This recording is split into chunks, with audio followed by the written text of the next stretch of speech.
Sebanyak 60 off-roader dari Kodam 14 Hasanuddin dan Indonesia Off-Road Federation Sulawesi Selatan mengikuti karnaval off-road yang diselenggarakan Kodam 14 Hasanuddin pada Sabtu siang. Karnaval off-road ini mengambil start dari lapangan Hasanuddin, Jalan Jenderal Sudirman, Makassar.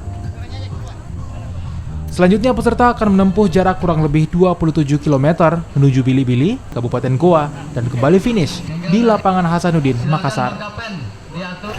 Kami rekan-rekan dari Kodam Hasanuddin menyelenggarakan karnaval didukung oleh teman-teman off-road dari IOF Sulawesi Selatan. Jumlah kendaraan kurang lebih sekitar 60-an.